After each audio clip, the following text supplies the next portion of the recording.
മുരളി നെല്ലനാട് നോവൽസിലേക്ക് എല്ലാവർക്കും സ്വാഗതം. നോവൽ ചാക്കോയും മീരയും. ചേട്ടാ, നീലാംബരി വിളിച്ചു. നടേശൻ തിരിഞ്ഞു നിന്നു. എന്താ കൊച്ചേ? അവർ ഹോസ്പിറ്റൽ പരിസരത്തുണ്ടാവും. പുറത്തേക്കിറങ്ങാൻ വേറെ വഴിയുണ്ടോ? എനിക്കതേപ്പറ്റിയൊന്നും നിശ്ചയമില്ല. നീ ഒരു കാര്യം ചെയ്യ്, ക്യാൻറ്റീനിലേക്ക് ചെല്ല്. വണ്ടിയും എടുത്ത് ഞാൻ അവിടെ വരാം. ഗ്രൗണ്ട് ഫ്ലോറിലാ ക്യാൻറ്റീൻ. അവിടെ നിന്ന് പുറത്തേക്ക് വഴിയുണ്ട്. ചേട്ടൻ്റെ നമ്പർ എനിക്ക് താ. നടേശൻ നമ്പർ പറഞ്ഞു കൊടുത്തു. അവൾ അത് ഫോണിൽ സേവ് ചെയ്തു. തിരികെ ആ നമ്പറിലേക്ക് വിളിച്ചു. നടേശൻ്റെ സെൽ റിങ് ചെയ്തു. ചേട്ടൻ അവിടെ എത്തിയിട്ട് എന്നെ വിളിച്ചാൽ മതി. ഒരു ബ്ലാക്ക് സ്കോർപിയോ ആണ് വണ്ടി. നമ്പർ 525. നീ വാ. ഷാൾ പിടിച്ച് തല പുതച്ച് അവൾ പിന്നാലെ നടന്നു. അവളെ ലിഫ്റ്റിൻ്റെ അടുത്ത് അയാൾ എത്തിച്ചു. രണ്ടുപേരും ലിഫ്റ്റിൽ കയറി. അയാൾ ഫസ്റ്റ് ഫ്ലോറിൽ ഇറങ്ങിപ്പോയി. ഗ്രൗണ്ട് ഫ്ലോറിൽ നീലാംബരി ചെന്നിറങ്ങി. ഒരു ഭാഗത്ത് അഡ്മിനിസ്ട്രേറ്റീവ് ഓഫീസും ബ്ലഡ് ബാങ്കുമായിരുന്നു. ക്യാൻറ്റീനിൻ്റെ ബോർഡ് നോക്കി അവൾ നടന്നു. നേരെ അവൾ അവിടെ ചെന്ന് കയറി. ക്യാൻറ്റീനിൽ തിരക്ക് തുടങ്ങിയിരുന്നു. ക്യൂ നിന്ന് ബില്ലടച്ച് വേണം ഭക്ഷണം വാങ്ങാൻ. അവൾ അകത്ത് കയറി നിന്നു. അവിടെ നിന്ന് പുറത്തേക്കുള്ള വഴി നീലാംബരി കണ്ടുപിടിച്ചു. കുറച്ചു നേരം അവൾ അവിടെ ചുറ്റിപ്പറ്റി നിന്നു. സെല്ല് റിങ് ചെയ്യാൻ തുടങ്ങി. നടേശൻ്റെ കോളായിരുന്നു അത്. നീലാംബരി കോൾ എടുത്തുകൊണ്ട് പുറത്തേക്കിറങ്ങി. മഴയിലൂടെ കറുത്ത സ്കോർപിയോ വരുന്നത് അവൾ കണ്ടു. ഗ്ലാസ് താഴ്ത്തി നടേശൻ മുഖം കാണിച്ചു. മഴ വകവയ്ക്കാതെ അവൾ ഓടിച്ചെന്ന് പിന്നിലെ ഡോർ തുറന്ന് അവൾ അകത്ത് കയറി. സീറ്റിൽ കിടന്നു. ഗേറ്റ് കടന്നിട്ട് എഴുന്നേറ്റാൽ മതി. നീലാംബരി സീറ്റിൽ ചുരുണ്ട് കിടന്നു. നടേശൻ വണ്ടി അവിടെ ഇട്ട് തിരിച്ച് ഓടിച്ചു പോയി. രാത്രിയെന്നോ പകലെന്നോ അറിയാതെ ചാക്കോ മുറിക്കുള്ളിൽ ദിവസങ്ങൾ കഴിച്ചുകൂട്ടി. മറിയ ചേട്ടത്തി കൃത്യസമയത്ത് ഭക്ഷണം മുറിയിൽ കൊണ്ടുവയ്ക്കും. ഒരു നേരം ചാക്കോ എന്തെങ്കിലും കഴിക്കും. പകലും രാത്രിയും തന്നെ നിരീക്ഷിക്കാൻ മുകളിൽ ആളുണ്ടെന്ന് ചാക്കോയ്ക്ക് മനസ്സിലായി. മദ്യത്തിൻ്റെയും സിഗരറ്റിൻ്റെയും ഗന്ധം അവൻ്റെ മുറിയിലെത്തും. പക്ഷേ ആരും സംസാരിക്കുന്നത് മാത്രം കേൾക്കാനില്ല. എൽസ പകൽ മുഴുവനും ഹോസ്പിറ്റലിലാണ്. രാത്രി അവൾ തിരിച്ചു വരും. അപ്പയുടെ അന്നത്തെ വിശേഷങ്ങൾ അവനോട് പറയും. ഇനി ഒരിക്കലും അപ്പ കിടക്കയിൽ നിന്ന് എഴുന്നേൽക്കില്ലെന്ന് അവന് മനസ്സിലായി. കണ്ണുകൾ തുറന്നു കിടക്കുമെങ്കിലും അപ്പ ആരെയും തിരിച്ചറിയുന്നില്ല. നീലാംബരി വീട്ടിൽ വന്നതോ ഹോസ്പിറ്റലിൽ ഉണ്ടായ സംഭവങ്ങളോ അവൾ അറിഞ്ഞിട്ടില്ലെന്ന് അവന് മനസ്സിലായി. സേവിയറോ സണ്ണിയോ ചാക്കോയെ കാണാൻ പോലും വന്നില്ല. ദിവസങ്ങൾ കടന്നു പോയിക്കൊണ്ടിരുന്നു. പകൽ 3 മണിയോടെ ഒരു ആംബുലൻസ് മേടയിൽ ബംഗ്ലാവിന് മുന്നിൽ വന്നു നിന്നു. അതിൽ നിന്ന് ജീവശവമായ കുര്യച്ചനെ പുറത്തെടുത്ത് അകത്തേക്ക് കൊണ്ടുവന്നപ്പോൾ മറിയ ചേട്ടത്തി നിയന്ത്രണം വിട്ട് പൊട്ടിക്കരഞ്ഞു. അപ്പന് മക്കൾ കിടക്കിയൊരുക്കിയത് അമ്മച്ചി മരിച്ചു കിടന്ന മുറിയിലായിരുന്നു. കുര്യച്ചനെ ആലീസ് കിടന്ന കട്ടിലിൽ കിടത്തി. പുറത്ത് നടന്ന സംഭവങ്ങളൊന്നും അറിയാതെ ചാക്കോ കട്ടിലിൽ കിടന്നു. എൽസിയുടെ കാൽപതനം അവൻ തിരിച്ചറിഞ്ഞു. ചാക്കോ! അവളുടെ വിളിയിൽ കരച്ചിലിൻ്റെ വിങ്ങലുണ്ടായിരുന്നു. ചാക്കോ എഴുന്നേറ്റിരുന്നു. എന്നതാ എൽസ ചേച്ചി? അപ്പായെ കൊണ്ടുവന്നടാ. നീ വാ. നിന്നെ കണ്ടാൽ അപ്പയ്ക്ക് എന്തേലും മാറ്റം വരുമോയെന്ന് നോക്കട്ടെ. അവൾ അവൻ്റെ കൈ പിടിച്ച് എഴുന്നേൽപ്പിച്ചു. എൽസയ്ക്കൊപ്പം സ്റ്റെയർ കേസ് ഇറങ്ങുമ്പോൾ ഹാളിൽ ഒരുപാട് പേർ ഉണ്ടെന്ന് അവന് മനസ്സിലായി. എൽസ അവനെ മുറിയിലേക്ക് നടത്തിച്ചു. അമ്മച്ചിയെ കാണാൻ മുറിയിലേക്ക് വരാറുള്ളത് അവൻ ഓർത്തു. ചാക്കോ കട്ടിലിൻ്റെ അടുത്ത് വന്നു നിന്നു. അവിടെ സേവിയറും സണ്ണിയും മറിയിച്ചെടുത്തിയും ഉണ്ടായിരുന്നു. മുകളിലേക്ക് മിഴിനട്ട് കുര്യച്ചൻ മലർന്നു കിടന്നു. അപ്പ കണ്ണു തുറന്ന് കിടക്കുക. നീയൊന്ന് വിളിക്കടാ ചാക്കോ. സേവിയർ സങ്കടം നടിച്ചു പറഞ്ഞു. ചാക്കോയുടെ മനസ്സിരമ്പി. പാതി കൊന്ന് കിടത്തിയിട്ട് വിളിക്കാൻ. അപ്പ തന്നെ തിരിച്ചറിഞ്ഞിട്ട് വേണം കഴുത്ത് ഞെരിച്ച് കൊല്ലാൻ. നീയൊന്ന് വിളിക്ക് ചാക്കോ. എൽസ കെഞ്ചി. ചാക്കോ തപ്പി കുര്യച്ചൻ്റെ മുഖത്ത് കൈവച്ചു. അവൻ്റെ കണ്ണുകൾ നിറഞ്ഞൊഴുകാൻ തുടങ്ങി. അപ്പാ! നെഞ്ചുപൊട്ടി ചാക്കോ വിളിച്ചു. ആ വിളി മുറിയിൽ പ്രതിധ്വനിച്ചു. ചാക്കോയാണപ്പാ. മുകളിലേക്ക് മിഴി നട്ടുകിടന്ന കുര്യച്ചൻ്റെ കണ്ണുകളിൽ ഒരു ചലനവും ഉണ്ടായില്ല. സേവ്യർ സണ്ണിയെ നോക്കി ചെറുതായെന്ന് ചിരിച്ചു. അപ്പ എന്നാ ചെയ്യുക എൽസ ചേച്ചി? കുര്യച്ചൻ്റെ മുഖത്തെ വിരൽ കൊണ്ട് പരതി ചാക്കോ ചോദിച്ചു. എൽസ വാ പൊത്തി കരഞ്ഞു. അപ്പ എന്നാ മിണ്ടാത്തെ? അപ്പ ആരെയും തിരിച്ചറിയില്ല മോനെ. എൽസ അവനെ പിടിച്ചു കരഞ്ഞു. നീ അവനെ മുറിയിലേക്ക് കൊണ്ടുപോയിക്കോ. അപ്പ കുറച്ചു നേരം വിശ്രമിക്കട്ടെ. സണ്ണി ബെഡ്ഷീറ്റ് പിടിച്ച് കുര്യച്ചനെ പുതച്ചു. ആ കിടപ്പ് കണ്ട് മറിയ ചേട്ടത്തി കരഞ്ഞു. തലയെടുപ്പോടെ നടന്ന മനുഷ്യന് യാത്ര പറഞ്ഞു പോകുന്നേരം ചാക്കോയെ ശ്രദ്ധിച്ചോളാൻ പറഞ്ഞിട്ട് പോയതാ. തിരിച്ചു വന്നതിങ്ങനെ. എങ്ങനെ സഹിക്കും കർത്താവേ? മറിയ ചേട്ടത്തി അലമുറയിട്ടു. എല്ലാവരും പുറത്തോട്ട് പോയേ. മറിയ ചേട്ടത്തി ചെല്ല്. സേവ്യർ ഒച്ചയെടുത്തു. എൽസ ചാക്കോയെ പിടിച്ച് പുറത്തേക്ക് കൊണ്ടുപോയി. നീ മുകളിലോട്ട് ചെല്ല്, എൽസ അവനോട് പറഞ്ഞു. റിങ് ചെയ്യുന്ന ഫോണുമായി മാനേജർ പോൾ അവിടേക്ക് വന്നു. സേവിച്ച കുര്യച്ചൻ മുതലാളിയുടെ സെല്ലിലേക്ക് വന്ന കോള. പുറത്തു നിന്നുള്ള കോള. പോൾ സെൽ നീട്ടി. ആരാന്ന് ചോദിക്ക്. ഫോൺ വാങ്ങാതെ സേവ്യർ പറഞ്ഞു. രാജലക്ഷ്മി എന്നാ കാണിക്കുന്നത്. പടി കയറാൻ നിന്ന് ചാക്കോ പെട്ടെന്ന് നിന്നു. അവൻ്റെ ഉടൽ അടിമുടി വിജൃംഭിച്ചു. അമ്മയുടെ കോൾ. അമ്മ തിരിച്ചെത്തിയോ? സേവ്യർ പോളിൻ്റെ കയ്യിൽ നിന്ന് ഫോൺ വാങ്ങി. ഹലോ. സേവ്യർ നടന്നു പോകുന്നത് ചാക്കോ തിരിച്ചറിഞ്ഞു. സിറ്റ് ഔട്ടിലേക്ക് സേവ്യർ ചെന്നു. ഹലോ, കുര്യച്ചനല്ലേ? അധികാരസ്വരത്തിലുള്ള ശബ്ദം സേവ്യറിൻ്റെ കാതിലെത്തി. നിങ്ങൾ ആരാണ്? സേവ്യർ ജാഗരൂകനായി. നിങ്ങൾ ഫോൺ കുര്യച്ചന് കൊടുക്കൂ. ഞാൻ കുര്യച്ചൻ്റെ മകനാ. എൻ്റെ പേര് സേവ്യർ. അപ്പയ്ക്ക് ഇപ്പോൾ ഫോണിൽ സംസാരിക്കാൻ പറ്റുന്ന സാഹചര്യമല്ല. നിങ്ങൾ വിവരങ്ങൾ പറയൂ, ഞാൻ അപ്പയെ അറിയിക്കാം. സണ്ണി അടുത്ത് വന്നു നിന്നു. കുര്യച്ചൻ എന്തോ ആക്സിഡൻറ്റ് പറ്റിയെന്നറിഞ്ഞു. അതെ. ആരാ നിങ്ങളെ വിവരം അറിയിച്ചത്? ഇതൊരു ഇൻ്റർനാഷണൽ കോളാണ് എന്നറിഞ്ഞിട്ടാ ചോദിച്ചത്. ഞാൻ സ്റ്റേറ്റിൽ നിന്ന് സംസാരിക്കുന്നത്. ആരാ നിങ്ങളെ ഈ വിവരം അറിയിച്ചതെന്ന് പറയണം. അപ്പയ്ക്ക് സംഭവിച്ചത് സ്വാഭാവികമായ അപകടമല്ല. ആരോ കൊല്ലാൻ ശ്രമിച്ചതാ. കൺസ്ട്രക്ഷൻ കമ്പനി നടത്തുന്ന അനിൽ കൊച്ചിലക്കാട എന്നെ വിളിച്ച് വിവരം പറഞ്ഞത്. കുര്യച്ചനുമായി ചേർന്ന് ഒരു പ്രോജക്റ്റ് ചെയ്യാനുള്ള ആലോചനയിലായിരുന്നു ഞാൻ. നിങ്ങളുടെ പേര് പറഞ്ഞില്ല. എൻ്റെ പേര് രാജലക്ഷ്മി. നാട്ടിൽ ആലുവയ സ്ഥലം.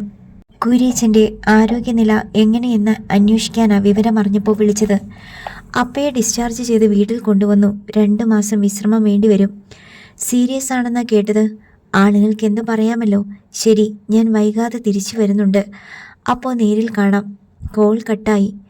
ആരാ സേവിച്ച? സണ്ണി ജിജ്ഞാസ കാണിച്ചു. അപ്പയ്ക്ക് ഇടപാടുണ്ടായിരുന്ന ആ സ്ത്രീയാ. നമുക്കിതൊരു ഭീഷണിയാ. അവർ തന്നെയാവും ചാക്കോയുടെ അമ്മ. ബേബിച്ചൻ സംശയിക്കും പോലെ അവരുടെ ബെനാമിയായിരിക്കുമോ അപ്പ? സണ്ണിയുടെ സ്വരം പതറി. സേവ്യർ കനപ്പിച്ചൊന്ന് മൂളി. അവർ ഉടനെ വരുമെന്നാ പറഞ്ഞത്. പെട്ടെന്ന് അവർ തിരിച്ചു വരാൻ തയ്യാറെടുക്കുവാണെങ്കിൽ എന്തെങ്കിലും ഉണ്ടാവാതിരിക്കുമോ? അവർ എവിടെയുണ്ട്? സ്റ്റേറ്റ്സിലാ. അനിൽ കൊച്ചിടക്കാട അവർക്കിടയിലെ മീഡിയേറ്റർ. അയാളെ കണ്ടാൽ കൂടുതൽ വിവരമറിയാൻ പറ്റും. ഇനി കൂടുതൽ കരുതലോടെ നമ്മൾ നീങ്ങണം. ആ സ്ത്രീ ചാക്കോയുടെ അമ്മയാണെങ്കിൽ അവനെ വകവരുത്തുന്ന കാര്യത്തിൽ ശ്രദ്ധ വേണം. അപ്പയുടെ അവസ്ഥ അവരോട് സേവിച്ചൻ പറഞ്ഞോ? ഇല്ല. അപ്പ രക്ഷപ്പെട്ടെന്ന് അവരോട് പറഞ്ഞത്. കുറച്ച് മാസം ബെഡ് റെസ്റ്റ് വേണമെന്ന് പറഞ്ഞിട്ടുണ്ട്. അതൊന്നും അവർ വിശ്വസിച്ച മട്ടില്ല. അവരുടെ സ്വരത്തിൽ തന്നെ അധികാരഭാവമുണ്ട്. അപ്പ അവരുടെ വിധേയനാണെന്ന് സംസാരത്തിൽ നിന്ന് എനിക്ക് വ്യക്തമായി. സേവിച്ചൻ ഇത് നിസ്സാരമായി കാണരുത്. അവർ വിളിച്ചാൽ മയത്തിലും നയത്തിലും പറഞ്ഞ് അവരെ ഇവിടെ പിടിച്ചു നിർത്താൻ സേവിച്ചൻ ശ്രമിക്കണം. അതിന് കഴിയില്ലെങ്കിൽ അപ്പയുടെ ഫോൺ എന്നെ ഏൽപ്പിക്കേ. 2-3 മാസം ഞാൻ അവരെ പിടിച്ചു നിർത്താം. വീണ്ടും അവർ വിളിക്കാതിരിക്കില്ല. അതിനോട് യോജിക്കാൻ സേവ്യറിന് കഴിഞ്ഞില്ല. അപ്പയുടെ ഫോൺ ഞാൻ വെച്ചോളാം. ബിസിനസ് സംബന്ധമായ വിളി അതിലാ വരുന്നത്. നീ ടെൻഷൻ ആവണ്ട, ഞാൻ അവരെ പിടിച്ചു നിർത്താം. സെക്യൂരിറ്റി ഒരു ചെറുപ്പക്കാരനെയും കൊണ്ട് അവിടേക്ക് വന്നു. സേവ്യറിനെ നോക്കിയിട്ട് അവൻ നാണം കൊണ്ട് ഒന്ന് കുണുങ്ങി. ഇവൻ ഏതാ? സേവ്യർ ചോദിച്ചു. ജോലിക്ക് വന്നതാണത്രേ. സെക്യൂരിറ്റിക്കാരൻ തിരിച്ചുപോയി. ഹോം നേഴ്സായിട്ട് വന്നതാ സാറേ. എൻ്റെ പേര് സുമേഷ് എന്നാ. അതിന് നീ എന്നെതിനാ കൊടുങ്ങുന്നത്? സണ്ണിക്ക് ദേഷ്യം വന്നു. അവൻ നാണത്തോടെ കൈ താഴ്ത്തി. അവൻ്റെ നഖങ്ങളിൽ നിറം പിടിപ്പിച്ചിരിക്കുന്നത് സണ്ണി കണ്ടു. അനുഗ്രഹ ഏജൻസിന്ന് തമ്പിസാറ എന്നെ അയച്ചത്. അവന് 25 വയസ്സ് വരുമെന്ന് സേവ്യറിന് തോന്നി. എവിടാ നിൻ്റെ സ്ഥലം? കോന്നിയില സാറേ. 8 വർഷത്തെ എക്സ്പീരിയൻസ് ഉണ്ട്. സാലറിയൊക്കെ തമ്പിസാറ് സംസാരിച്ചെന്ന് പറഞ്ഞു. ആ, ഞങ്ങളുടെ അപ്പയെ നോക്കാനാ ഒരാളെ വേണമെന്ന് പറഞ്ഞത്. മുമ്പ് അമ്മച്ചിയെ നോക്കാൻ തമ്പി ഒരാളെ ഇങ്ങോട്ട് വിട്ട് ഞങ്ങൾക്ക് തലവേദന ഉണ്ടാക്കിയിട്ടാ പോയത്. ഞാൻ ആ കൂട്ടത്തിലൊന്നുമല്ല സാറേ. കൃത്യമായും ജോലി ചെയ്യും. എന്നെ നിങ്ങൾ ശല്യപ്പെടുത്താതിരുന്നാൽ മതി. 2 പേരെയും നോക്കി നഖം കടിച്ച് അവൻ ചിരിച്ചു. സണ്ണിക്ക് പെരുത്ത് കയറി. സേവിച്ച, ഇവൻ ശരിയാവുകയില്ല, പറഞ്ഞു വിട്ടേക്ക്. ഈ സാറൊരു ചൂടൻ. ഇങ്ങനെയുണ്ടോ ആണുങ്ങൾ? വേണ്ടാച്ചാ, ഞാൻ പോയേക്കാം. നീ അകത്തേക്ക് ചെല്ല്. പിന്നെ അപ്പയെ നോക്കാനാ നീ വന്നത്. ആ മുറിയിൽ നിന്ന് പുറത്തിറങ്ങരുത്. ഇവിടെ പലരും വരും. കാതും കുറപ്പിച്ച് നടക്കരുത്. ഈ സാറെന്താ ഇങ്ങനെയൊക്കെ പറയുന്നേ? ഞാൻ ജോലി ചെയ്യാനാ വന്നത്. ഇവിടുത്തെ കാര്യം ഞാൻ എന്നത്തിനാ ശ്രദ്ധിക്കുന്നത്? ആ ചെല്ല്. അവൻ ബാഗുമായി അകത്തേക്ക് പോയി. അവനെ പറഞ്ഞു വിട്ടിട്ട് മറ്റാരെയെങ്കിലും വിടാൻ തമ്പിയോട് സേവിച്ചൻ പറ. എനിക്ക് ദേഹം വിറഞ്ഞു വരുക. ഇവനെപ്പോലൊരുത്തനാ നമുക്ക് വേണ്ടത്. ഒരു പെങ്കൊച്ചുള്ള വീടാ. ഈ ടൈപ്പ് ആവുമ്പോൾ പേടിക്കാനൊന്നുമില്ല. ഛേ. സണ്ണി അകത്തേക്ക് കയറിപ്പോയി. എൽസ കോളേജിൽ പോയി തുടങ്ങി. കുര്യച്ചൻ്റെ വിധി മക്കൾ അംഗീകരിച്ചു കഴിഞ്ഞതുപോലെയായി. അമ്മച്ചി കിടക്കുന്ന സ്ഥലത്ത് അപ്പ കിടക്കുന്നു. ബിസിനസിൻ്റെ ചുമതല സേവ്യർ ഏറ്റെടുത്തു. പല കടലാസിലും സേവ്യർ കുര്യച്ചൻ്റെ വിരൽ അമർത്തി. എല്ലാവരും പോയി കഴിയുമ്പോൾ ചാക്കോ താഴെ വരും. ഏറെ നേരം അവൻ അപ്പയുടെ കൈ തഴുകി അടുത്തിരിക്കും. സുമേഷിനെ അവന് ഇഷ്ടമില്ലായിരുന്നു. പിന്നിലൂടെ വന്ന് അവൻ ചാക്കോയെ കെട്ടിപ്പിടിക്കും. ശരീരത്തിൽ പിടിച്ച് വലിക്കും. കവിളിൽ ഉമ്മ വയ്ക്കും. എല്ലാം കുര്യച്ചൻ്റെ മുന്നിൽ വെച്ചാണ്. അവൻ്റെ ശല്യം സഹിക്കാതായപ്പോൾ ചാക്കോ താഴേക്ക് വരാതെയായി. അമ്മ വരുമെന്ന പ്രതീക്ഷ മാത്രമായിരുന്നു ആകെയുള്ള കൈമുതൽ. ഒരു രാത്രി എൽസ അവനെ കാണാൻ വന്നു. ഞായറാഴ്ച സേവിച്ചൻ്റെ കെട്ട, മറ്റന്നാൾ. സത്യാണോ എൽസ ചേച്ചി പറയുന്നേ? അതെ, ഇത്തിക്കണ്ടത്തെ പെണ്ണ് തന്നെ. അമ്മച്ചി മരിച്ചപ്പോൾ മാറ്റിവെച്ചതല്ലേ. അധികം ആരെയും ക്ഷണിച്ചിട്ടില്ല. അവൻ മിണ്ടാതെ ഇരുന്നു. പതിയെ അവൻ്റെ കണ്ണു നിറഞ്ഞു. നീ എന്നതാ ആലോചിക്കുന്നത്? എന്നെ സേവിച്ചനും സണ്ണിച്ചനും കൊല്ലും എൽസ ചേച്ചി. അവൻ പെട്ടെന്ന് കരഞ്ഞു. നിന്നെ അവർ കൊല്ലുന്നതെന്നതിനാ? ഒക്കെ നിന്റെ ഓരോ തോന്നലാ. അല്ല, ഞാൻ സത്യാ പറഞ്ഞത്. എൽസ ചേച്ചി അറിയാത്ത ഒരുപാട് കാര്യങ്ങളുണ്ട്. മോനെ ചാക്കോ. അവന് കരച്ചിൽ വന്നു. തല അങ്ങോട്ടും ഇങ്ങോട്ടും ചലിപ്പിച്ചു. നീ എന്നതായാലും എന്നോട് പറ. അപ്പയെ കൊല്ലാൻ ശ്രമിച്ചത് സേവിച്ചനും സണ്ണിച്ചനുമാ. എൽസ ഞെട്ടിപ്പോയി. നീ എന്നതാടായി പറഞ്ഞത്? ഇതിനകത്തിരുന്നുകൊണ്ട് ദേഷ്യം തീർക്കാൻ നീ ഓരോന്ന് പറയുവാണോ? നീ ഇങ്ങനെ ഒരുത്തനാണെന്ന് ഞാൻ അറിഞ്ഞില്ല. എൽസയുടെ ഭാവം മാറി. എൽസ ചേച്ചി വിശ്വസിക്കൂലെന്ന് എനിക്കറിയാം. അതാ ഞാൻ ഇത്ര നാളും പറയാതിരുന്നത്. എൽസ ശബ്ദിച്ചില്ല. അവനെ തുറിച്ചു നോക്കിയിരുന്നു. അപ്പയെ കൊല്ലാൻ ശ്രമിച്ചവരെ പറ്റി പിന്നെ എന്തേലും അന്വേഷണം ഉണ്ടായോ? അതൊക്കെ എല്ലാവരും മറന്നില്ലേ? എൽസ അതിനും മറുപടി പറഞ്ഞില്ല. അപ്പ എൻ്റെ പേരിൽ സ്വത്ത് എഴുതി വെച്ചതാ അപ്പയ്ക്ക് വിനയായത്. ആദ്യം അവർ അപ്പയെ കൊല്ലാൻ ശ്രമിച്ചു. ഇനി ഞാനും മരിച്ച സ്വത്ത് അവർക്കാവും. ഉടനെ എന്നെ കൊല്ലും എൽസ ചേച്ചി. ഉറപ്പായും കൊല്ലും. നിന്നോടാരാ ഇതൊക്കെ പറഞ്ഞത്? എനിക്കറിയാം. എൻ്റെ അമ്മയുടെ അടുത്തേക്ക് അപ്പ എന്നെ കൊണ്ടുപോയി. അമ്മയാന്ന് പരിചയപ്പെടുത്തിയില്ല. പക്ഷെ എനിക്ക് മനസ്സിലായി അതെൻ്റെ അമ്മയാണെന്ന്. എൽസ വിറങ്ങലിച്ചിരുന്നു. അമ്മ എന്നെ ആവശ്യപ്പെട്ട് അപ്പയുടെ അടുത്ത് വന്നതാ. അപ്പ പേടിച്ചു പോയി. എന്നോട് സ്വത്ത് തിരിച്ചു കൊടുക്കാൻ അപ്പ പറഞ്ഞു. ഞാൻ സമ്മതം പറഞ്ഞു. അതറിയാതെയാ സേവിച്ചനും സണ്ണിച്ചനും കൂടി അന്ന് അപ്പയെ. അവൻ കരഞ്ഞു. ജീസസ്. നെഞ്ചിൽ കൈവച്ചു. അവൻ എൽസയുടെ കൈ തപ്പിയെടുത്തു. എൽസ ചേച്ചി, എന്നെ രക്ഷിക്കണം. സ്വത്തൊക്കെ ഞാൻ എഴുതിത്തരാം. അത് സേവിച്ചനോട് പറ. എന്നെ കൊല്ലാതെ വിട്ടേച്ചാൽ മതി. പക്ഷേ എൽസ ചേച്ചി അത് ഏൽക്കണം. ചാക്കോ, എനിക്കൊന്നും മനസ്സിലാവുന്നില്ല. സ്വത്ത് കൊടുത്താലും സേവിച്ചൻ എന്നെ കൊല്ലും. സ്വത്തിൽ പിന്നെയും ഒരവകാശം എനിക്കുണ്ടത്രേ. ആരാ നിന്നോടിതൊക്കെ പറഞ്ഞത്? എനിക്കത് അറിയണം. ഞാൻ പറയുന്നത് സത്യമാണെന്ന് മാത്രം എൽസ ചേച്ചി കരുതിയാൽ മതി. അപ്പയുടെ സ്വത്തിൽ എനിക്കൊന്നും വേണ്ട. ജീവിക്കാൻ അനുവദിച്ചാൽ മതി. തെരുവിൽ പാട്ടുപാടി ഞാൻ ജീവിച്ചോളാം. മാതാവേ, എന്നതാ ഇവൻ പറയുന്നേ? സേവിച്ചൻ എന്നെ കൊല്ലും. എൽസയുടെ കൈ നെഞ്ചോട് ചേർത്ത് അവൻ കരഞ്ഞു. ഞാൻ ജീവിച്ചിരിക്കുമ്പോൾ ആരും നിന്നെ ഒന്നും ചെയ്യില്ല. ഞാൻ സേവിച്ചനോട് സംസാരിക്കാം. നീ സ്വത്ത് എഴുതിത്തരുന്ന കാര്യം പറയാം. എൽസ എഴുന്നേറ്റ് പോയി. അവൾ ചെന്നു സേവ്യറിൻ്റെ വാതിലിൽ തട്ടി. സേവ്യറും സണ്ണിയും മുറിയിലിരുന്ന് മദ്യപിക്കുകയായിരുന്നു. സേവ്യർ എഴുന്നേറ്റ് വന്ന് വാതിൽ തുറന്നു. എൽസ അകത്ത് കയറിയിട്ട് വാതിലടച്ചു. അവൾ ജ്വലിക്കുന്ന കണ്ണുകളോടെ സേവ്യറെ നോക്കി. ആഘോഷിക്കുകയാണല്ലേ മക്കൾ? രണ്ടുപേരും ഞെട്ടി. നീ എന്നതാടീ പറയുന്നേ? സണ്ണി എഴുന്നേറ്റു. മിണ്ടരുത്. അപ്പയ്ക്ക് ഈ വിധി കൊടുത്തത് ആരാ? നിങ്ങളല്ലേ? എൽസ പൊട്ടിത്തെറിച്ചു. എടീ. സേവ്യർ കൈയൊങ്ങിയതും സണ്ണി തടഞ്ഞു. സേവ്യറെ പിടിച്ചു മാറ്റി സണ്ണി മുന്നിൽ വന്നു. മഹാപാപി, നീ എന്നതാടീ പറഞ്ഞേ? അപ്പയെ ഈ നിലയിൽ എത്തിച്ചിട്ട് ഞങ്ങൾക്ക് എന്നാ നേടാനാ? പറയടി. അപ്പ ചെയ്തതിനുള്ള ശിക്ഷ സ്വത്ത് തിരിച്ചു പിടിക്കാൻ. എൽസ ജ്വലിച്ചു നിന്നു. നിന്നോടിത് പറഞ്ഞത് ആരാന്നെനിക്കറിയാം. ആ കണ്ണു പൊട്ടൻ അല്ലേടി? സേവ്യർ എൽസിയുടെ ചുമലിൽ തള്ളി. അവനിതൊക്കെ എങ്ങനെ ഊഹിച്ച് പറഞ്ഞെന്ന് നീ എന്താടി ഓർക്കാത്തത്? കാഴ്ചയില്ലാതെ 4 ചുവരുകൾക്കുള്ളിൽ കഴിയുന്ന അവൻ എങ്ങനെ ഇതുപോലൊരു കഥയുണ്ടാക്കി? അത് മനസ്സിലാക്കിയിട്ട് വേണം നീ ഞങ്ങളുടെ മുന്നിൽ വരാൻ. ഞങ്ങൾ നിന്റെ കൂടപ്പിറപ്പുകളാ. അവൻ നമുക്കാരുമല്ല. അവൻ്റെ ജാതിയോ മതമോ ഒന്നും നമുക്കറിയില്ല. സേവ്യർ ഒച്ചയെടുത്തു. അതേടി മോളെ, നമ്മളെ തമ്മിൽ തല്ലിക്കാൻ ശ്രമിക്കുക അവൻ ചെയ്തുകൊണ്ടിരിക്കുന്നത് എന്നതാണെന്ന് നീ അറിയണം. അതെടുത്തു കൊടുക്ക് സേവിച്ച. ഇനി എന്നത്തിനാ അവളെ മറയ്ക്കുന്നത്? സേവ്യർ ചെന്ന് മേശ വലിപ്പ് തുറന്നു. അതിനുള്ളിൽ നിന്ന് നീലാംബരി കൊണ്ടുവന്ന ഡോക്യുമെൻറ്റ്സ് എടുത്തു. എൽസിയുടെ കൈ പിടിച്ച് അവൻ വെച്ചു കൊടുത്തു. വായിക്കടി. എൽസ അതിലേക്ക് നോക്കി. കോഴിക്കോടുള്ള ഒരു അഡ്വക്കേറ്റ് വഴി അവൻ കോടതിയിൽ സമർപ്പിക്കാൻ തയ്യാറാക്കിയ ഹർജിയാത്. അവനിവിടെ വീട്ടുതടങ്കലിലാണത്രേ. ഏത് നിമിഷവും ഞങ്ങൾ അവനെ കൊന്നുകളയുമെന്ന്. നമ്മളുമായി അവന് ബന്ധമില്ലെന്ന്. സേവ്യർ വിറച്ചു. എൽസ മിഴിച്ചു നിന്നു. അപ്പ ഹോസ്പിറ്റലിൽ കിടന്ന സമയം നോക്കി ആ ഹർജിയിൽ അവൻ്റെ വിരലടയാളം പതിപ്പിക്കാൻ ഒരുത്തി ഇവിടെ വന്നു. നീലാംബരി. നടുക്കത്തോടെ എൽസ സേവ്യറെ നോക്കി. അവൾ മാത്രമല്ല വന്നത്. വീട്ടിൽ ആരുമില്ലെങ്കിൽ അവനെ കൂടെ കൊണ്ടുപോകാൻ തയ്യാറായിട്ട് ഗുണ്ടകളുമായിട്ട് അവൾ വന്നത്. ആ സമയം നീയും അവനും ഹോസ്പിറ്റലിലായിരുന്നു. അവളുടെ കയ്യിൽ നിന്നാ ഞാനത് പിടിച്ചെടുത്തത്.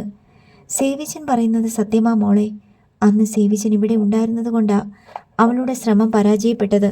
ചാക്കോയോട് ഇല്ലാത്ത കഥകളൊക്കെ പറഞ്ഞത് അവളാ. നീ കരുതുന്നത് പോലൊരു പെണ്ണല്ല അവൾ. അപ്പാ സ്വത്ത് ചാക്കോയുടെ പേരിൽ എഴുതി വെച്ചത് അറിഞ്ഞ് അവനെ കടത്തിക്കൊണ്ട് പോകാനാ അവൾ പദ്ധതിയിട്ടത്. കോഴിക്കോട് ഒരു ക്രിമിനൽ ഗ്യാങ് അവൾക്കൊപ്പമുണ്ട്. അവരവിടെ ഒരു അഡ്വക്കേറ്റിനെ ഏർപ്പാടാക്കിയത്. സണ്ണി വിശ്വസനീയമായ രീതിയിൽ പറഞ്ഞു ഫലിപ്പിച്ചു. നീ അത് മുഴുവനും വായിച്ചു നോക്ക്. എന്നിട്ട് അവൾ ഇവിടെ വന്ന് കാണിച്ചതെന്താണെന്ന് മറിയ ചേട്ടത്തിയോട് ചോദിക്ക്. അവർ പറഞ്ഞു തരും. അവൾ കടലാസിലുള്ളത് വായിച്ചു തീർത്തു. എൽസിയുടെ മുഖത്തെ ചോര വാർന്നു. അവനെ ആ പെണ്ണ് എല്ലാ അർത്ഥത്തിലും മയക്കിയെടുത്തു കഴിഞ്ഞു.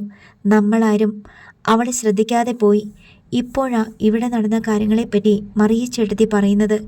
എല്ലാവരും ഇവിടുന്ന് പോയാൽ പിന്നെ ഈ വീട്ടിൽ അവനും അവളും മാത്രമല്ലേ?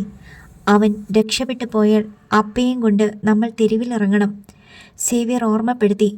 അവൻ്റെ കൊച്ച് അവളുടെ വയറ്റിൽ വളരുന്നുണ്ടെന്ന് പറഞ്ഞ് നാളെ ആ പെണ്ണ് ഗുണ്ടകളെയും കൂട്ടി ഇങ്ങോട്ട് വരാനുള്ള സാധ്യത കൂടുതലാ സേവിച്ച. കൊച്ച് അവൻ്റേതാവണമെന്നില്ല. അതിൻ്റെ തന്തയാരാന്ന് അവൾക്ക് പോലും തിട്ടമുണ്ടാവുകയല്ല. സണ്ണി ഉത്കണ്ഠപ്പെട്ടു. സ്വത്ത് മടക്കി എഴുതിത്തരാമെന്ന് അവൻ പറഞ്ഞിട്ടുണ്ട്. എൽസ പറഞ്ഞു. നീ അത് വിശ്വസിച്ചോ? പുറത്ത് കടക്കാനുള്ള അവൻ്റെ അടവാ അത്. രജിസ്ട്രാർ ഓഫീസിലെത്തുമ്പോൾ അവൻ്റെ സ്വഭാവം മാറും. അവിടെയുള്ളവരുടെ മുന്നിൽ വെച്ച് നമുക്കെതിരെ അവൻ തിരിയും. അവർ പോലീസിൽ വിവരം അറിയിക്കും. നമ്മൾ അകത്തു പോകും. എൽസിയുടെ മുഖത്ത് ഭീതി നിഴലിച്ചു. അപ്പയുടെ ബോധം തെളിയാതെ നമുക്കൊന്നും ചെയ്യാൻ പറ്റുകയില്ല. അതുവരെ അവൻ രക്ഷപ്പെട്ടു പോകാതെ നമ്മൾ നോക്കണം. അതിനാ ഞാൻ കാവലിന് ആളെ വെച്ചിരിക്കുന്നത്. വലിയൊരു കുരുക്കിലാ നമ്മളിപ്പോൾ. എൽസ കയ്യിലിരുന്ന കടലാസുകൾ തിരിച്ചു കൊടുത്തു. അവൻ്റെ അമ്മ അവനെ കൊണ്ടുപോകാൻ വരുമെന്ന് എന്നോട് പറഞ്ഞു. അപ്പ തന്നെയാണത്രേ അമ്മയുടെ അടുത്തേക്ക് അവനെ കൊണ്ടുപോയത്. അവൾ അറിയിച്ചു. സണ്ണി സേവ്യറിനെ നോക്കി. ആ സ്ത്രീ വന്ന ശേഷം സ്വത്ത് തിരിച്ചെഴുതി കൊടുക്കാൻ അപ്പ അവനോട് ആവശ്യപ്പെട്ടെന്ന് അവൻ പറഞ്ഞത്. അവൻ സമ്മതിക്കുകയും ചെയ്തു. ആ ദിവസമാ അപ്പയ്ക്ക് അപകടമുണ്ടായത്. സണ്ണിയിൽ ഒരു നടുക്കമുണ്ടായി. ഇനിയൊന്നും സംശയിക്കാനില്ല സണ്ണി.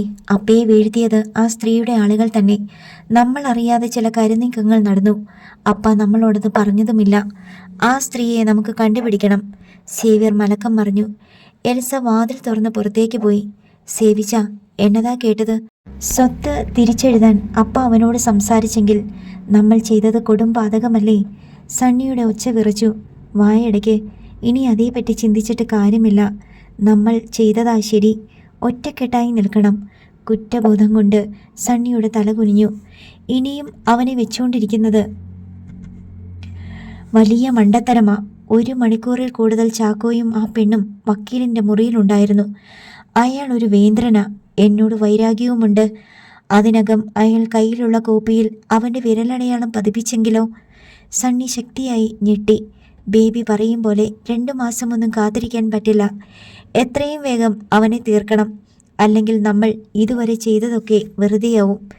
സേവ്യറിൻ്റെ നോട്ടത്തിനും വാക്കുകൾക്കും തീവ്രതയേറി. നമ്മൾ ഒന്നുമല്ലാതാവും. എല്ലാം കൈവെള്ളയിലാണെന്ന് കരുതിയതൊക്കെ വെറുതെയാ. സേവിച്ച ധൃതി പിടിച്ചൊന്നും വേണ്ട, നിർത്തടാ. തലയ്ക്ക് മുകളിൽ തൂങ്ങുന്നത് ഒന്നും രണ്ടും അപകടങ്ങളല്ല. ചാക്കോ നമ്മുടെ കൈപ്പിടിയിൽ നിന്ന് അകലെയാ. അവൻ്റെ അമ്മ ഏത് നിമിഷവും വന്നിറങ്ങും. മറ്റൊന്ന്, ആ പെണ്ണും വക്കീലും. ഒരു രാത്രിയും പകലും ബേബി അവൾക്ക് വേണ്ടി ഹോസ്പിറ്റൽ പരിസരത്ത് കാത്തു നിന്നിട്ടും അവൾ രക്ഷപ്പെട്ടു പോയി. സേവ്യർ കിതച്ചു. നാളെ നേരം പുലർന്നാൽ എന്താ സംഭവിക്കുകയെന്ന് എനിക്കോ നിനക്കോ അറിയില്ല. ഈ ഒരു രാത്രി അവൻ നമ്മുടെ കയ്യിലുണ്ട്. അത് മാത്രം നീ മനസ്സിലാക്ക്. ഇനി കാത്തിരിക്കാൻ പറ്റില്ലടാ. ഗ്ലാസ്സിലിരുന്ന് മദ്യമെടുത്ത് സേവ്യർ കഴിച്ചു. അപ്പായ്ക്ക് ആയുസ് കുറച്ചപ്പോൾ ഉണ്ടായ ടെൻഷനൊന്നും ഇതിൽ വേണ്ടടാ. സേവിച്ച, നാളെ കഴിഞ്ഞ് നിന്റെ കെട്ടാ. അതേടാ, ശുദ്ധികലശം കഴിഞ്ഞ് മതി കെട്ട്. സേവ്യർ ചിരിച്ചു. അതൊരു കൊലച്ചിരിയായിരുന്നു. ചാക്കോയ്ക്ക് ഉറക്കം വന്നതേയില്ല. മുറിക്ക് പുറത്തിറങ്ങാൻ അവന് ഭയം തോന്നി. അവിടെ ആരൊക്കെയോ ഉള്ളതുപോലെ അവന് തോന്നി. അവൻ കട്ടിലിൽ നിന്നിറങ്ങിച്ചെന്ന് വാതിൽ അടച്ചിട്ടുണ്ടെന്ന് ഒന്നുകൂടി ഉറപ്പുവരുത്തി. ചുവരിൽ തപ്പി ലൈറ്റ് അണച്ചു. അവൻ കട്ടിലിൽ വന്നിരുന്നു. കുറേ നേരം അവൻ അങ്ങനെ ഇരുന്നു. നീലാംബരിക്ക് എന്തു പറ്റിയെന്നറിയില്ല. സേവിച്ചൻ അവളെ പുറത്തേക്ക് കൊണ്ടുവന്നതായി തോന്നിയില്ല. വക്കീലിൻ്റെ കൂടെ അവൾ കാണും. പാവം, രക്ഷപ്പെട്ടു പോട്ടെ. ഹൃദയം പിളരുന്ന വേദന അവനുണ്ടായി. ജീവിതത്തിൽ ചാക്കോയ്ക്ക് ലഭിച്ച ആദ്യത്തെ കൂട്ടായിരുന്നു അവൾ. പിന്നെ ആ സൗഹൃദം മറ്റെന്തൊക്കെയോ ആയി. നീലാംബരി തൻ്റെ പുറം കാഴ്ചയാണെന്ന് വിശ്വസിച്ചു. അവളുടെ സ്വരവും സ്പർശവും മനസ്സിൽ അനുഭൂതികൾ നിറച്ചു. ഓരോ നിമിഷവും അവളുടെ സാമീപ്യം കൊതിച്ചു. അവളുടെ ഗന്ധം ഇപ്പോഴും അറിയുന്നുണ്ട്. അവൾ നെഞ്ചോട് അമർന്നു നിൽക്കുന്നത് പോലെ ചാക്കോയ്ക്ക് തോന്നി. അവളുടെ ചുടു നിശ്വാസവായു നെഞ്ചിൽ തട്ടുന്നുണ്ട്. ചാക്കോച്ച, അവൻ ഞെട്ടി ഉണർന്നു. മുന്നിൽ കൈ കൊണ്ട് പരതിയിട്ടും ഒന്നും കയ്യിൽ തടഞ്ഞില്ല. ചാക്കോ ഒച്ചയില്ലാതെ കരയാൻ തുടങ്ങി. കരഞ്ഞ് കരഞ്ഞ് തണുത്തപ്പോൾ അമ്മയുടെ വിളി കാതിലെത്തി. മോനെ, അമ്മ വരും. നിറകണ്ണോടെ ഇരുട്ടിൽ നോക്കി ചാക്കോ ചിരിച്ചു. അവൻ ചുമർ ചാരി ചമ്രം പടിഞ്ഞിരുന്നിട്ട് കട്ടിലിൻ്റെ തലയ്ക്കൽ ഇരുന്ന വയലിൻ എടുത്ത് വായിച്ചു. അമ്മയായിരുന്നു അവൻ്റെ മനസ്സിൽ. ഒരു തലോടൽ തന്ന് ആരാന്ന് വെളിപ്പെടുത്താതെ പോയ അമ്മ. അമ്മയ്ക്ക് വേണ്ടി നിറഞ്ഞൊഴുകുന്ന കണ്ണുകളോടെ അവൻ പാടി. രാരിരാരിരാരോ ഞാനിங்கே പാടേൻ, തായേ നീ കണ്ണുറങ്ങ്, എന്നുടേ മടി സായ്ந்து വാഴും കാലം യാവുവേ, തായേ നിൻ പാദം സ്വർഗമേ. അമ്മ. വാതിലിൽ തട്ടുന്ന ശബ്ദം കേട്ടപ്പോൾ ചാക്കോ പാട്ട് നിർത്തി. വയലിൻ കട്ടിലിൽ വെച്ചിട്ട് അവൻ കണ്ണുകൾ തുടച്ചു. വീണ്ടും ശക്തിയായി കഥയിൽ തട്ടുകയാണ്. ചാക്കോ, വാതിൽ തുറക്കടാ. പാ. സണ്ണിയുടെ സ്വരം അവൻ കേട്ടു. ഒരു വിറയൽ അവൻ്റെ ദേഹത്ത് കൂടി പാഞ്ഞു പോയി. അപ്പ പോയോ? അവൻ ചെന്ന് വാതിൽ തുറന്നു. പുറത്ത് സേവ്യറും സണ്ണിയും നിൽപ്പുണ്ടായിരുന്നു. കൈകൾ നീട്ടി ചാക്കോ മുന്നോട്ട് വന്നതും സേവ്യർ അവനെ മുറിക്കകത്തേക്ക് ഊക്കോടെ തള്ളി. ചാക്കോ നിലത്ത് പിൻഭാഗം അടിച്ചു വീണു. സേവ്യറും സണ്ണിയും അകത്ത് കയറി. സണ്ണി പെട്ടെന്ന് വാതിലടച്ചു. പിന്നെ അവൻ ലൈറ്റിട്ടു. സേവ്യർ ചാക്കോയുടെ നേരെ ചെന്നു. പേടിച്ചരണ്ട ചാക്കോ എഴുന്നേൽക്കാൻ തുനിഞ്ഞതും സേവ്യർ അവൻ്റെ നെഞ്ചിൽ ചവിട്ടി മലർത്തിയിട്ട് കാൽ കൊണ്ട് ഞെരിച്ചു. സേവ്യറിൻ്റെ കാലിൽ പിടിച്ച് ചാക്കോ പൊട്ടിക്കരഞ്ഞു. സേവിച്ച, എന്നെ കൊല്ലല്ലേ, കൊല്ലല്ലേ സേവിച്ച. നോവൽ തുടരും.